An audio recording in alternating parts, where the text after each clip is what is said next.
हमारा है और सिंधु हमारा रहेगा। কাশ্মীর হামলার জেরে সিন্ধু চুক্তি স্থগিত করেছে ভারত। এ নিয়ে চরম উত্তেজনার মধ্যে ভারতীয় সরকার দলীয় নেতারা পাকিস্তানকে এক ফোঁটাও সিন্ধু নদের পানি না দেওয়ার হুঙ্কার ছাড়ছেন। এর প্রতিবাদে জাতীয় ঐক্যের আহ্বান জানিয়েছেন পাকিস্তান পিপলস পার্টির চেয়ারম্যান বিলাওয়ার ভুট্টো জারদারি। তিনি বলেছেন, সিন্ধুতে হয় পানি না হয় ভারতীয়দের রক্ত বইবে। इस दरिया से हमारा पानी बहेगा या उनका खून बहेगा। সিন্ধু নদ ডাকাতির চেষ্টা করছে ভারত, এমন মন্তব্য করে বিলাওয়ার বলেন, সিন্ধু সভ্যতার প্রকৃত উত্তরাধিকারী পাকিস্তানে বাস করেন। সিন্ধু সভ্যতার বৈধ উত্তরাধিকারী হিসেবে পাকিস্তান কখনই নদের ওপরে তার দাবি ত্যাগ করবে না।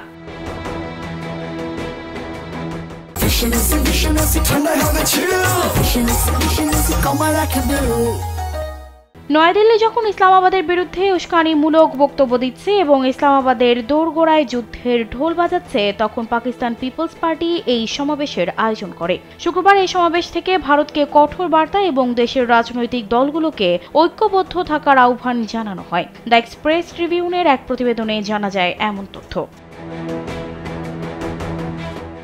পহেলগাঁও হামলার পর সিন্ধু পানি চুক্তি থেকে ভারত একতরফা সরে আসার প্রতিক্রিয়ায় ভুট্টোর বংশধর বলেন, ভারতের প্রধানমন্ত্রী নরেন্দ্র মোদী সভ্যতার উত্তরাধিকার লাভের জন্য চিৎকার করলেও প্রকৃত রক্ষকরা পাকিস্তানের মাটিতেই আছেন। সিন্ধু আমাদের এবং আমাদেরই থাকবে। ভারতকে সতর্ক করে তিনি বলেন, হয় জল না হয় তোমাদের রক্ত এই নদীতে প্রবাহিত হবে। ভারতের প্রধানমন্ত্রী নরেন্দ্র মোদীর সিন্ধু সভ্যতার উত্তরাধিকারী হওয়ার দাবিকে চ্যালেঞ্জ করে বেলোয়ার পাল্টা বলেন, মোদী বলেছেন যে তারা হাজার হাজার বছরের পুরানো সভ্যতার উত্তরাধিকারী, কিন্তু সেই সভ্যতা লারকানার মহেঞ্জোদারোতে অবস্থিত।